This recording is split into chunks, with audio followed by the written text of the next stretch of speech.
ஓம் நம சிவாய. தென்னாடுடைய சிவனே போற்றி, எந்நாட்டவர்க்கும் இறைவா போற்றி. நமது ஸ்ரீ குபேரன் வலைதள ஊடக நேயர்கள் அனைவருக்கும் ஜோதிடர் யோகி ஜெயப்பிரகாஷின் இனிய புத்தாண்டு நல்வாழ்த்துக்கள். பரம்பொருளின் கருணையினால் அனைவரும் நன்றாகவே இருப்பீர்கள். அன்பு நண்பர்களே, தற்பொழுது பார்த்தீர்கள் என்று சொன்னால் 2022 ஆங்கில புத்தாண்டு வருடம் நமக்கு எதிர்வர இருக்கின்றது. இந்த புத்தாண்டில் நாம் காலை வைக்கின்ற பொழுது ஒவ்வொருவருக்கும் ஒவ்வொரு இலக்குகள் இருக்கும். நீங்கள் உங்களுடைய மன எண்ணங்களுக்கு ஏற்றார் போல நம்முடைய வாழ்க்கையை அப்படி அமைக்கலாம், இப்படி ஏற்படுத்தி கொள்ளலாம் என தனிப்பட்ட முறையில் நம்முடைய மனிதர் இயல்பே என்ன அப்படின்னு பார்த்தீங்கன்னா, இருக்கின்ற காலத்தை யோசிக்காமல் எதிர்காலத்தை நினைத்தே அதை சார்ந்தே திட்டங்களை தீட்டுகின்ற ஒரு அமைப்பில் எப்போவுமே மனிதர்கள் இருப்பார்கள். அதற்கு நாம் மட்டும் விதிவிலக்கு அல்ல என்பதனைப் போல அனைவருமே இந்த 2022ஆம் ஆண்டு நமக்கு இப்படி இருக்க வேண்டும், நாம் இதையெல்லாம் செய்ய வேண்டும், இந்த இலக்குகளை எல்லாம் அடைய வேண்டும் என நீங்கள் ஒரு திட்டத்தை தீட்டி வைத்திருப்பீர்கள். ஆனால் நவ கிரகங்கள் உங்களுடைய ஜாதகத்திற்கும் உங்களுடைய 12 ராசிக்கும் ஏற்றார் போல என்னென்ன திட்டங்களை தீட்டி வைத்திருக்கின்றதோ அதுவே இறுதியில் வெற்றி பெறுகின்றது. என்னதான் மதியை கொண்டு விதியை வெல்லலாம் என நாம் வாயார பேசினாலும் கூட அந்த மதியும் அந்த விதிக்கு உட்பட்டது என்பதனை நாம் சில வேளைகளில் மறந்து விடுகின்றோம். அவ்வாறாக இருக்கின்ற பட்சத்தில் இந்த 2022ஆம் ஆண்டு 12 ராசி அன்பர்களுக்கும் எவ்வாறு விளங்கப் போகின்றது என்பதனை நாம் தெளிவாக பார்த்து விடுவோம். தற்பொழுது பார்த்தீர்கள் என்று சொன்னால் இந்த 2022ஆம் ஆண்டில் இருக்கக்கூடிய ஒரு சிறப்பம்சம் என்னவென்றால், பொதுவாக ஒவ்வொரு ஆண்டும் பார்த்தீர்கள் என்று சொன்னால் குரு பெயர்ச்சி வருகின்ற பொழுது ராகு கேதுவின் பெயர்ச்சி வராது, ராகு கேதுவின் பெயர்ச்சி வருகின்ற பொழுது சனி பெயர்ச்சி வராது. ஆனால் இந்த 2022ஆம் ஆண்டில் பார்த்தீர்கள் என்று சொன்னால் ஒரு வருட பலன் அப்படின்னு வருகின்ற பொழுது ராகு கேதுக்கள் குரு சனி இந்த 4 ராஜ கிரகங்கள்னு சொல்லுவாங்க. ஏன்னா இந்த 4 பேர் தான் எப்போவுமே ஒரு ராசியிலிருந்து இன்னொரு ராசிக்கு நகர்வடைவதற்கு மிக நீண்ட காலத்தை எடுத்துக்கொள்வார்கள். ஆகையினால்தான் வழக்கமாக ஒரு பழமொழி கூட சொல்வார்கள், 30 வருடம் வாழ்ந்தவனும் அல்ல 30 வருடம் தாழ்ந்தவனும் அல்ல. அது சனியினுடைய சுற்றுப்பயணத்தை வைத்து சொல்வது. 12 ஆண்டுகளுக்கு ஒரு முறை ஒரு மனிதனுடைய வளர்ச்சிகள் மாறிக்கொண்டே இருக்கும். அது குருவினுடைய சுற்றுப்பயணத்தை வைத்து சொல்லுகின்ற ஒரு அமைப்பு. ஆகையினால் இந்த வருட கிரகங்களில் பார்த்தீங்க அப்படின்னு சொன்னால் இந்த 2022ஆம் ஆண்டினுடைய மத்தியம பகுதியான ஏப்ரல் மாதத்தில் முதன்மை கிரகமாகிய குரு பகவானும் அதனை அடுத்து ராகு கேதுக்களும் பெயர்ச்சியாக உள்ளனர். சனி பெயர்ச்சி நடைபெறாவிட்டாலும் கூட ஒரு தற்காலிக அமைப்பாக கிட்டத்தட்ட ஒரு 60 நாட்களுக்கு சனி பகவான் தற்பொழுது இருக்கின்ற மகர ராசியிலிருந்து கும்ப ராசிக்கு மாற்றமடைய இருக்கின்றார். தற்பொழுது இந்த கிரகங்களினுடைய தற்பொழுதைய நிலை, அவர்கள் பெயர்ச்சியாக போகின்ற நிலை, இதையெல்லாம் வைத்து இந்த 2022 12 ராசிக்காரர்களுக்கும் என்னவோ பலன்களை கொடுக்க போகின்றது. அந்த 12 ராசிக்குள்ளாகத்தான் அனைத்து மனிதர்களும் பிறப்பெடுக்கின்றார்கள். உங்களுடைய ராசி அந்த 12 ராசிகளில் ஒரு ராசியாக இருக்கும். இந்த கிரகங்களினுடைய நகர்வு உங்களுடைய ராசிக்கு என்ன பலாபலன்களை கொடுக்க போகின்றது என்பதனை ஜோதிட ரீதியாக விரிவாகவே பார்ப்போம். இதனை விரிவாக பார்ப்பதற்கு முன்பாக நாம் பார்த்தீர்கள் என்று சொன்னால் கிரகங்கள் பெயர்ச்சியாக போகின்றார்கள், இட மாற்றத்தை அடைய போகின்றார்கள் என்பதனை பார்த்து விட்டோம். எந்த இடத்திலிருந்து எந்த இடத்திற்கு அவர்கள் மாற்றமடைய போகின்றார்கள்? தற்பொழுது சனி பகவான் பார்த்தீர்கள் என்று சொன்னால் அவர் உண்மையில் பெயர்ச்சி ஆகவில்லை, அதிசாரம் என்று சொல்லக்கூடிய அமைப்பிற்கு தற்பொழுது இருக்கின்ற மகர ராசியிலிருந்து கொஞ்சம் வேகமாக முன்னோக்கி அவருடைய அடுத்த ராசியாகிய சொந்த வீடாகிய கும்ப ராசிக்குள்ளாக சென்று பின்பு வக்ரமடைந்து கிட்டத்தட்ட ஒரு 50லிருந்து 60 நாட்கள் 2 மாத காலம் தோராயமாக கும்ப ராசியில் அவர் நிலை பெறப் போகின்றார். அந்த சனியினுடைய மாற்றமும் உங்களுக்கு வாழ்க்கையில் சில மாறுதல்களையும் நல்ல ஏற்றங்களையும் இரக்கங்களையும் கொடுக்கலாம். அதே போல தற்பொழுது குரு பகவான் இப்போதானுங்க குரு பெயர்ச்சியானார், அதுக்குள்ள பெயர்ச்சியாக போறாரா அப்படிங்கிற சந்தேகம் வேண்டாம். தற்பொழுது கும்ப ராசியில் இருக்கின்ற குரு பகவான் கூடிய விரைவில் ஏப்ரல் மாதம் பார்த்தீர்கள் என்று சொன்னால் தற்பொழுது தான் இருக்கின்ற கும்ப ராசியிலிருந்து பெயர்ச்சியாகி இது அதிசாரமாகத்தான் செல்கின்றார். ஆனால் அங்கிருந்து அந்த மீன ராசிக்கு செல்லுகின்றார். மீன ராசியிலிருந்து அவர் திரும்ப போவதில்லை. மீன ராசியிலேயே அந்த ஆண்டு முழுக்க நிலை கொள்ளுகின்ற ஒரு அமைப்புகளில் இருக்கின்றார். ஆகையினால் இந்த குரு பகவானினுடைய நகர்வும் சனி பகவானினுடைய நகர்வும் மகரத்திலிருந்து கும்பத்திற்கும் கும்பத்திலிருந்து மீனத்திற்கும் அமையப் போகின்றது. அதே நேரத்தில் எப்பொழுதுமே நீங்கள் எதை செய்தாலும் சரி, நாங்கள் இருக்கின்றோம், எங்களை தாண்டி எதுவும் செய்ய முடியாது என்று சொல்லக்கூடிய நாக கிரகங்கள், சர்ப்ப கிரகங்கள், சாயா கிரகங்கள் இவர்களை கணிப்பதுதான் ஜோதிடத்தில் ஒரு சவாலாகவே ஜோதிட வல்லுநர்களுக்கு கூட இருக்கின்ற ஒரு அமைப்பு. அவ்வாறாக சொல்லப்படுகின்ற ராகு கேதுக்கள் தற்பொழுது தான் இருந்து கொண்டிருக்கின்ற ரிஷப விருச்சக வீட்டிலிருந்து, அதாவது ராகு ரிஷப ராசியிலும் கேது விருச்சக ராசியிலும் அமைய பெற்றிருக்கின்றார்கள். அவர்கள் அந்த வீடுகளிலிருந்து பயிற்சியாகி அதே 2022ஆம் ஆண்டு ஏப்ரல் மாதம் அந்த ரிஷப ராசியிலிருந்து ராகு மேச ராசிக்கும் விருச்சக ராசியிலிருந்து கேது துலாம் ராசிக்கும் பயிற்சியாக போகின்றார்கள். ஆக இந்த 2022ஆம் ஆண்டினுடைய புத்தாண்டு பலன்கள் என்பது இந்த 4 கிரகங்களினுடைய பயிற்சி பலன்களை உள்ளடக்கிய ஒரு கலவையாகவே அமையும். ஆகையினால் இந்த பதிவினை நீங்கள் பார்த்துவிட்டு இந்த ஒரு வருடத்திற்கு நம்முடைய வாழ்க்கை இவ்வாறெல்லாம் இருக்க போகின்றது, அதற்கு ஏற்றாறு போல அமைத்து கொண்டு எங்கெல்லாம் வெற்றி காணலாம்.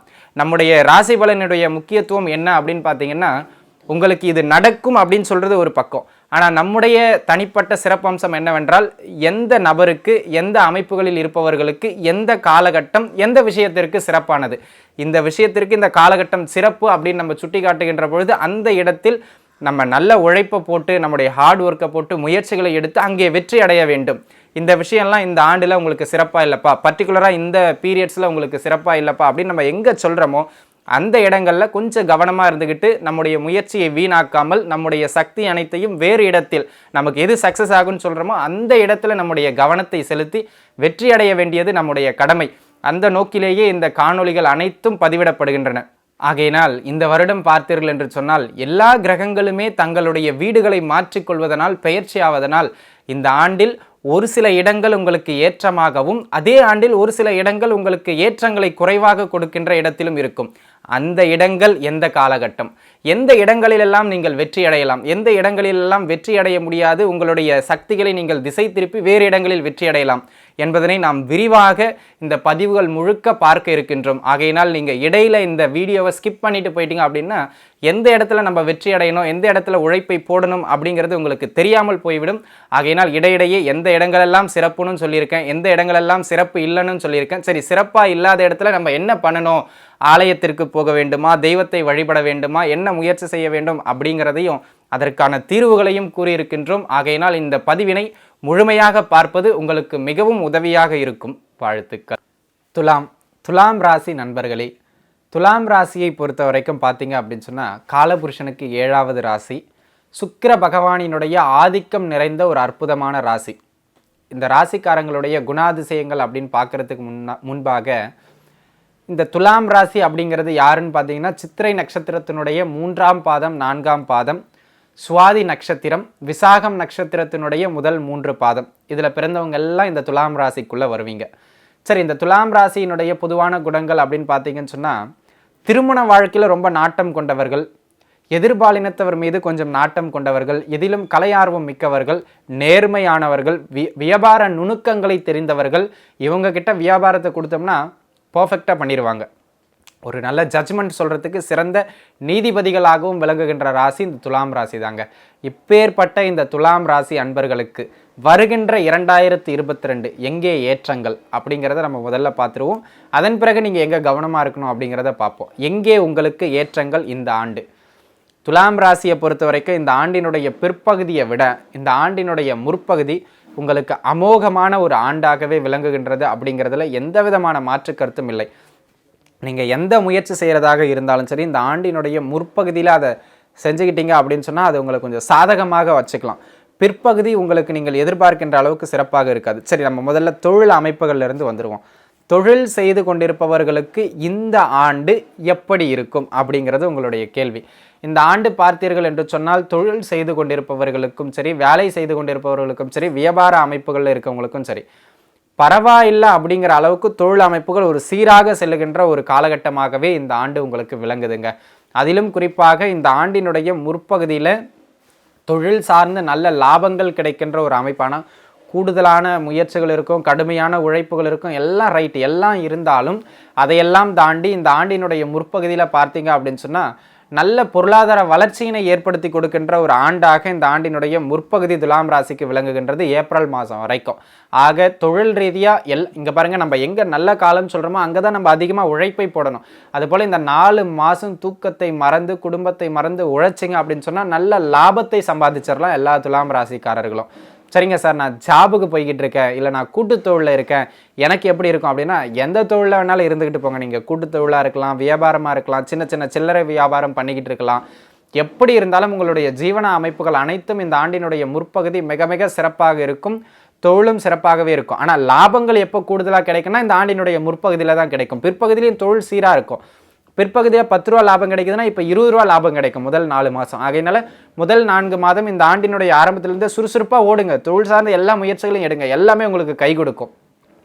ஆகையினால இந்த ஆண்டு அந்த மாதிரியான விஷயங்களை பயன்படுத்திக்கிறது மிக மிக சிறப்பு அப்படிங்கிறத மனசில் வச்சுக்கிறது நல்லது. தொழில் சார்ந்த விஷயங்களுக்கு அது சப்போர்ட்டாக இருக்கும். சரிங்க சார், நான் வேலைக்கு தான் போய்கிட்டு இருக்கேன், தொழிலாம் எதுவும் பண்ணலை, எனக்கு எப்படி இருக்கும் அப்படின்னு கேட்குறீங்களா? இந்த ஆண்டு முற்பகுதி பார்த்தீங்கன்னு சொன்னால் ஒரு சிலருக்கு சம்பள உயர்வு ஏற்படுவது, வேலையில் பெருசாக கஷ்டம் தெரியாமல் இருக்கிறது, கொஞ்சம் அப்படியே சொகுசாக வாழ்ந்துட்டு போயிடுவீங்க. ஆனால் இந்த ஆண்டினுடைய பிற்பகுதி பார்த்திங்கன்னா வேலையில் கொஞ்சம் கொஞ்சம் கஷ்டம் தெரியும். ஆனால் அந்த கஷ்டத்துக்கு இருந்தாலும் கூட, பணிச்சுமை இருந்தாலும் கூட அதற்கு ஏற்ப ரெகக்னேஷன் கிடச்சிரும், பேர் கிடச்சிரும், ப்ரமோஷன் கிடச்சிரும், பதவி உயர்வுகள் எல்லாம் கிடச்சிரும். அந்த மாதிரியான ஒரு அற்புதமான ஆண்டாக இந்த ஆண்டு தொழில் வேலை அமைப்புகளை பொறுத்த வரைக்கும் துலாம் ராசிக்கு விளங்குதுங்க. இந்த தினம் தினம் வேலை செய்து சிறு சிறு வியாபாரம், சின்ன சின்னதாக சில்லறை வியாபாரம் பண்ணுற நண்பர்களுக்கெல்லாம் எப்படி இருக்கும், தினக்கூலிகளாக இருக்கின்ற ஒரு அன்பர்களுக்கெல்லாம் எப்படி இருக்கும் இந்த காலகட்டம் அப்படின்னு பார்த்தீங்கன்னா, இந்த காலகட்டத்தினுடைய இந்த ஆண்டு முழுக்கவுமே பார்த்தீங்க அப்படின்னு சொன்னால் உங்களுக்கு சிறு சிறு வியாபாரம், சில்லறை வியாபாரம்லாம் செஞ்சுக்கிட்டு இருக்கவங்களுக்கு இந்த ஆண்டு முற்பகுதி பரவாயில்லை அப்படிங்கிற நிலைமையில் இருக்கும். ஆனால் பிற்பகுதியில் அந்த சின்ன சின்ன இன்வெஸ்ட்மெண்ட் பண்ணி இன்றைக்கி காய்கறியை வாங்கி நைட்டுக்குள்ளே வியாபாரம் பண்ணுறவங்களாம் இந்த ஆண்டினுடைய பிற்பகுதியில் அதிகமாக முதலீடு போடாதீங்க. ஆண்டினுடைய முற்பகுதி உங்களுக்கு நல்ல லாபத்தை கொடுக்கும். இது தொழில் வேலை அமைப்புகளை பொறுத்த வரைக்கும். திருமண அமைப்புகள் எப்போ சார் கை கூடும், திருமணத்தை பற்றி சொல்லுங்கள், திருமணம் பண்ணலாம் ஊரில் ஒரு பையன் மதிக்க மாட்டேங்கிறான் சார் அப்படின்னு சொல்கிறீங்களா? இந்த ஆண்டு பார்த்தீங்க அப்படின்னு வச்சுக்கோங்க, திருமணத்திற்கு ஒரு அற்புதமான காலகட்டம். எப்போ? ஆண்டினுடைய முற்பகுதியில். முதல் ஏப்ரல் மாதம் வரைக்கும் நீங்கள் திருமணத்திற்காக என்ன முயற்சிகளை வேணாலும் எடுக்கலாம். சொந்தத்தில் திருமணம் பண்ணுறது, லவ் பண்ணி திருமணம் பண்ணுறது, எல்லாத்துக்கும் இந்த காலகட்டம் உங்களுக்கு சப்போர்ட் பண்ணுங்கள். லவ்வர்ஸுக்கு கூட சப்போர்ட் பண்ண தைரியமாக இருக்குது. ஆகையினால திருமண முயற்சிகளை இந்த ஆண்டினுடைய முற்பகுதியில் ஏற்படுத்தி விடுவது மிக மிக அற்புதமானது. பிற்பகுதியில் போனீங்கன்னா கொஞ்சம் அது தள்ளி போயிட்டே இருக்கும். முற்பகுதியிலேயே ஏப்ரல் மாதத்திற்குள்ளவே திருமண முயற்சிகளை எல்லாம் கையிலிடுங்கள். திருமணம் சக்ஸஸ். ஆண் பெண் இருபாலாருக்கும் துலாம் ராசியில் பிறந்தவர்களுக்கு திருமணத்தை பொறுத்த வரைக்கும் அதான் விஷயம். காதல் செய்து கொண்டிருப்பவர்களுக்கும் காதலில் வெற்றியை கொடுக்கின்ற ஒரு அற்புதமான காலகட்டமாக இந்த காலகட்டம் விளங்குகின்றது. சரிங்க, பூர்வீக சொத்துக்கள் சம்பந்தமாக ஏதாவது முயற்சி செய்யலாமா அப்படின்னா முயற்சி செய்யலான்னு இருக்கேன், எப்போ பண்ணலாம் அப்படின்னு கேட்பீங்க சில பேர். பூர்வீக சொத்து உங்களுக்கு வரணும், பூர்வீக சொத்து சம்மந்தமாக குடும்பத்தில் பேச போகிறீங்க இல்லை கேட்க போகிறீங்க அப்படின்னா இந்த ஆண்டினுடைய முற்பகுதியிலேயே கேட்டுருங்க. ஏப்ரல் மாதத்திற்குள்ளாகவே அந்த விஷயத்தை நீங்கள் பேசிட்டீங்க அப்படின்னு சொன்னால் அது சிறப்பாக இருக்கும். இன்னும் சொல்லப்போனால் இந்த ஆண்டினுடைய ஆரம்பத்தில் பேசினீங்கன்னா ஏப்ரலுக்குள்ளே கைக்கு வந்துடும். அதை தாண்டி பேசினீங்கன்னா அந்த பூர்வீக சொத்துக்கள் சம்மந்தமாக ஒரு சரியான நிலை அல்லது ஒரு முடிவு நிலை எட்டப்படாமல் தள்ளி போய்கிட்டே இருக்கும். ஆகையினால இந்த ஆண்டினுடைய முற்பகுதியில் பூர்வீக சொத்துக்கள் சம்மந்தப்பட்ட சில விஷயங்களை நீங்கள் முன்னெடுக்கிறது மிக மிக சிறப்பு. சரிங்க, குழந்தை பாக்கியத்தை பற்றி சொல்லுங்கள் அப்படின்னு ஒரு சிலர் கேட்பீங்க. குழந்தை பாக்கியத்தை பொறுத்த வரைக்குங்க இந்த ஆண்டினுடைய முற்பகுதியே ஏப்ரல் மாதத்திற்குள்ளாகவே புத்திர சந்தான பாக்கியத்தை ஏற்படுத்தி கொடுக்கக்கூடிய ஒரு அற்புதமான காலகட்டம். ஆனால் சின்ன சின்ன மருத்துவ உதவிகளோட, மருத்துவ ஆலோசனைகளோடு அது நடக்கிற மாதிரி இருக்கும். இருந்தாலும் பரவாயில்ல, குழந்தை பாக்கியம் தான். குழந்தை பாக்கியத்தை ஏற்படுத்தி கொடுக்கக்கூடிய ஒரு ஆண்டாக இந்த ஆண்டு பிறந்த உடனே நல்ல செய்தி இருக்கும். சில பேர்லாம் இப்போ ப்ரெக்னெண்ட்டாகவே இருப்பீங்க, அவங்களுக்கெல்லாம் குழந்தையே பிறந்துடும். அந்த மாதிரியான ஒரு அமைப்புகள்லேயே துலாம் ராசிக்காரர்களுக்கு இந்த ஆண்டினுடைய முற்பகுதி குழந்தை பாக்கியத்தை கொடுக்கின்ற ஒரு அற்புதமான காலகட்டம். அடிஷ்னலாக பார்த்தீங்கன்னா குலதெய்வ வழிபாடு செய்வதற்கு இந்த காலகட்டம் மிக மிக சிறப்பான ஒரு காலகட்டமாக இந்த காலகட்டம் விளங்குகின்றதுங்க. சரிங்க, வெளிநாடு போகிறதுக்காக முயற்சி செஞ்சுக்கிட்டு இருக்கேன், என்னோட வெளிநாடு முயற்சிகள்லாம் எப்போ சித்தியாகும் அப்படின்னா இந்த ஆண்டு முழுக்கவுமே வெளிநாடு போகிறதுக்கு உங்களுக்கு சிறப்பான காலகட்டம். வெளிநாடு முயற்சிகள் அற்புதமாக உங்களுக்கு கை கொடுக்கும். அதில் குறிப்பாக படிப்புக்காக போகிறவங்களா இருந்தீங்க அப்படின்னு சொன்னால் இந்த ஆண்டினுடைய முற்பகுதியில் முயற்சி செய்யலாம். ஏப்ரல் மாதத்துக்குள்ளே படிப்புக்காக வெளிநாடு போகிறதுக்கு சிறப்பான காலகட்டம் இந்த ஆண்டினுடைய முற்பகுதி. இல்லை சார், நான் வேலைக்காக போகணும், தொழிலுக்காக போகணும் அப்படின்னா இந்த ஆண்டினுடைய பிற்பகுதி ஏப்ரல் மாதத்திற்கு பிறகு வலுவான அமைப்புகள் தொழில் சார்ந்த இடமாற்றத்தை ஏற்படுத்துகின்ற ஒரு காலகட்டம். ஆகையினால அந்த காலகட்டத்தில் நீங்கள் போகிறது சிறப்பு. துலாம் ராசிக்காரர்களுக்கு இந்த ஆண்டினுடைய பிற்பகுதி வேலை தொழிலுக்காக வெளிநாடு செல்வதற்கு அற்புதமான ஒரு காலகட்டமாக விளங்குகின்றது. அப்படிங்கிறதுல எந்த விதமான மாற்று கருத்தும் கிடையாது. சரிங்க, படிக்கிற பசங்கள்லாம் வீட்டில் இருக்காங்க, துலாம் ராசிக்காரங்க தான் வாண்டுகள் மாதிரி அங்கேயும் இங்கேயும் ஓடிக்கிட்டு இருக்காங்க. எங்கள் குழந்தைகள் எப்படி படிப்பாங்க, துலாம் ராசிக்கார குழந்தைகள் எப்படி படிப்பாங்க அப்படின்னு கேட்டிங்கன்னா இந்த ஆண்டு படிப்பை பொறுத்த வரைக்கும் ஒன்றும் பெருசாக குறை சொல்ல முடியாது, சிறப்பாகவே படிப்பார்கள் அப்படின்னு நம்ம பொய் சொல்ல முடியாது. ஒரு மந்தத்தன்மையும் இல்லாமல் ஒரு ஒரு சுமாராக படிக்கிற ஒரு நிலைமை தான். ஆனால் இந்த ஆண்டு முழுக்க ஒரே விஷயத்தை அவங்க பார்த்துக்கிட்டிங்கன்னா போதுமானது. 10 மணி நேரத்துக்கு மேலே தூங்குவாங்க. அவங்கள தட்டி எழுப்பி பள்ளிக்கூடத்துக்கு அனுப்ப வேண்டியதாக இருக்கும். அந்த சோம்பல் தனத்தை மட்டும் அவங்க கிட்ட இருந்து ஒழிச்சிட்டிங்க பெற்றோர்கள் அப்படின்னு சொன்னால் படிப்பில் நல்லாவே இருப்பாங்க. இது பள்ளி படிப்பில் இருக்கிற குழந்தைகள் எப்போவுமே இந்த ஆண்டு முழுக்க சோம்பல் தனத்தை மட்டும் நீங்கள் தவிர்க்க வைக்கிற மாதிரி நீங்கள் பார்த்துக்கணும்.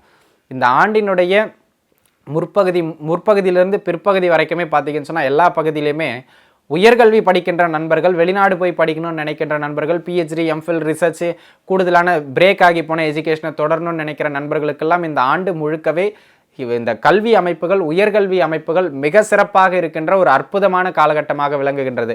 ஆகையினால் உயர்கல்வியை பற்றி நீங்கள் கவலைப்பட வேண்டாம், மிக சிறப்பாகவே இருக்கின்றதுங்க. சரிங்க, இந்த காலகட்டம் எங்கள் அம்மா அப்பாவுக்குலாம் எப்படி இருக்குன்னா, உங்களுடைய தாய் தந்தையாருக்கெல்லாம் இந்த ஆண்டினுடைய முற்பகுதி அமோகமான காலகட்டம். உங்கள் வீட்டில் ஒரு துலாம் ராசிக்கார குழந்தை இருக்காங்க அப்படின்னு சொன்னால் அந்த குழந்தையினுடைய தாயாருக்கு நல்ல தன வரவையும் வேலை செய்கின்ற இடத்துல நல்ல மதிப்பையும் பெற்றுக் கொடுக்கக்கூடிய ஒரு அற்புதமான ஒரு ஆண்டாகவே இந்த ஆண்டு விளங்குகின்றது. அதுவும் இந்த ஆண்டினுடைய முற்பகுதியில் உங்களுக்கு மிக மிக சிறப்பாக இருக்கும் அப்படிங்கிறதுல எந்த விதமான மாற்று கருத்துமே கிடையாதுங்க. சரி, துலாம் ராசிக்காரர்களை பொறுத்த வரைக்கும் இது எல்லாம் நீங்கள் சொன்னதெல்லாம் ஓகே சார், வெல்த் பொருளாதார நிலைமை எப்படி இருக்கும் அதை சொல்லுங்கள், அது ரொம்ப ரொம்ப அவசியம் இல்லையா அப்படின்னு நிறைய பேர் கேட்குறீங்க. பொருளாதார நிலைமையை பொறுத்த வரைக்கும் இந்த ஆண்டினுடைய முற்பகுதியை காட்டிலும் பிற்பகுதி உங்களுக்கு ஓரளவுக்கு பரவாயில்லன்னு இருக்கும். பொருளாதார நிலைமையில் கொஞ்சம் கவனமாக இருக்கணும். கையில் பண வரவு இருக்கும், எப்போவும் பணப்புழக்கம் இருந்துக்கிட்டே இருக்கும், அதில் எந்த விதமான மாற்று கருத்தும் கிடையாது. ஆனால் இந்த ஆண்டு முழுக்கவும் பணத்தை கையிலேயே சேமித்து வைக்கணும் அப்படின்னு நீங்கள் நினச்சிங்கன்னா அது முடியாது. ஆகையினால பொருளாதாரம் ஒரு பெரிய உயரங்களும் இல்லாமல் தாழ்வுகளும் இல்லாமல் ஒரு நடுத்தர அமைப்புகளில் நிலவுகின்ற ஒரு அமைப்பு. சரிங்க, இதெல்லாம் உங்களுடைய பாசிட்டிவான அமைப்புகள், நேர்மறையான அமைப்புகள். கவனமாக இருக்கணும் அப்படின்னும் சில இடங்கள் இருக்கும் இல்லையா, அந்த கவனமாக இருக்க வேண்டும் அப்படின்னு சொல்கிற இடங்களையே நம்ம பார்த்துருவோம். இந்த ஆண்டு முற்பகுதி நீங்கள் பெருசாக கவனமாக இருக்கணும் அப்படிங்கிற மாதிரியான எந்த ஒரு அமைப்பும் இல்லை. இந்த ஆண்டு முழுக்கவே பார்த்தீங்கன்னா ஒரே விஷயத்தில் நீங்கள் ரொம்ப ரொம்ப கவனமாக இருக்கணும். கணவன் மனைவி அமைப்பு, இது கணவன் மனைவிக்கிடையில் பிரிவினையை ஏற்படுத்துகின்ற அமைப்புன்னு சொல்லலாம், கணவன் மனைவிக்கிடையே சண்டைகளை ஏற்படுத்துகின்ற அமைப்புன்னு சொல்லலாம். இன்டர்காஸ்ட் மேரேஜ், லவ் மேரேஜ் பண்ணவங்களை தவிர மற்ற அனைவர்களையும் உங்களுடைய ராசிக்கு 2-8 இருக்கின்ற ராகு கேதுக்களும், ராசியிலையும் 7ஆம் பாவகத்திலும் வரப்போகின்ற ராகு கேதுக்களும் நிச்சயமாக திருமண வாழ்க்கையை அப்படி அசைச்சு பார்ப்பாங்க. ஆகையினால திருமண வாழ்க்கையில் நீ பெரியாளா நான் பெரியாளா அப்படிங்கிறது பேசி எந்த விதமான பிரயோஜனமும் இல்லை. எல்லாம் வல்ல இறைவனே என்ன சொல்லியிருக்கார், வலதுபுறம் நானானால் என்னுடைய இடதுபுறம் என் அவள் யாரு, சிவனும் சக்தியும் அப்படின்னு சொல்லியிருக்கிற பொழுது நான் பெரியவன் நீ பெரியவன் அந்த அர்த்தநாதீஸ்வர தத்துவத்தை மனதில் வைத்துக்கொள்வது எல்லா துலாம் ராசிக்காரர்களுக்கும் இந்த காலகட்டத்தில் மிக மிக அவசியம் அப்படிங்கிறத மனசில் வச்சுங்க. வாழ்க்கை துணையோடு விட்டு கொடுத்து போக வேண்டும். இல்லையென்றால் திருமண பந்தங்களில், திருமண வாழ்க்கையில் ஏற்ற இறக்கங்களையும் சரிவுகளையும் சந்திக்கின்ற காலகட்டமாக இந்த ஆண்டு முழுக்கவே இருப்பதனால் கொஞ்சம் கவனமாக இருந்துக்கிறது நல்லதுங்க திருமண வாழ்க்கையை பொறுத்த வரைக்கும். அதே நேரத்தில் கூட்டுத்தொழில் செஞ்சுக்கிட்டு இருக்கீங்க அப்படின்னா இந்த ஆண்டு முற்பகுதி வரைக்கும் பெருசாக பிரச்சனை அப்படின்னு ஒன்றும் கிடையாது. ஆனால் இந்த ஆண்டினுடைய பிற்பகுதியில் உங்களோடு கூட்டுத்தொழில் செய்பவர்கள் ஒரு அந்நிய மதத்தவராக இருக்காங்கன்னா பிரச்சனை கிடையாது. இப்போ நீங்கள் இந்துவாக இருக்கீங்கன்னா அவர் முஸ்லீம், நீங்கள் முஸ்லீமாக இருக்கீங்கன்னா அவர் கிறிஸ்டின் அப்படின்னு அந்நிய மதத்தவராக இருந்தார்னா பிரச்சனை கிடையாது. ஒரே மதம் சேர்ந்தவங்க, குடும்பத்திற்குள்ளாக இருக்கின்றவர்கள், உறவுகளுக்குள்ளாக இருக்கிறவங்க சேர்ந்து கூட்டுத்தொழில் பண்ணுறீங்கன்னா அந்த கூட்டுத்தொழிலால் உங்களுடைய உறவு முறிவதற்கான அமைப்பு உண்டு என்பதனால் அந்த கூட்டுத்தொழில் செய்கிறவங்க, உறவுக்குள்ளாக சேர்ந்து கூட்டுத்தொழில் செய்கிறவங்க கொஞ்சம் கவனமாக இருந்துக்க வேண்டியது அவசியங்க. அந்த ஒரு விஷயத்தை பார்த்துக்கணும். ரெண்டாவது பார்த்தீங்கன்னு சொன்னால் தேக ஆரோக்கியத்தில் ரொம்ப ரொம்ப கவனமாக இருக்கணும். அதுவும் குறிப்பாக இந்த ஆண்டினுடைய பிற்பகுதி ஏப்ரல் மாதம் வரைக்கும் குருவின் தயவால் காப்பாற்றப்படுவீர்கள். அதற்கு பிறகாக துலாம் ராசிக்காரர்கள் தேக ஆரோக்கியத்தில் ரொம்ப ரொம்ப கவனமாக இருக்கணும் அப்படிங்கிறத மட்டும் மனசில் வச்சுக்கிறது மிக மிக சிறப்பு. இந்த காலகட்டத்தில் அசட்டை உருவாக்குறேன், ஒரு வீட்டை கட்டுறேன், ஒரு சொத்து பத்தை வாங்குறேன்னு போகிறது அந்த அளவுக்கு சிறப்பு இல்லை. பூர்வீகம் சார்ந்து ஏதாவது வந்ததுன்னா அதை வச்சுக்கோங்க, அதை நான் வேண்டான்னு சொல்லலை. ஆனால் பூர்வீகம் இல்லாமல் நீங்களாக உழைச்சி அதை வாங்குறேன் இதை வாங்குறேன்னு போனீங்கன்னா அந்த பொருளில் ஏதேனும் ஒரு வில்லங்கம் இருப்பதற்கான அமைப்புண்டு.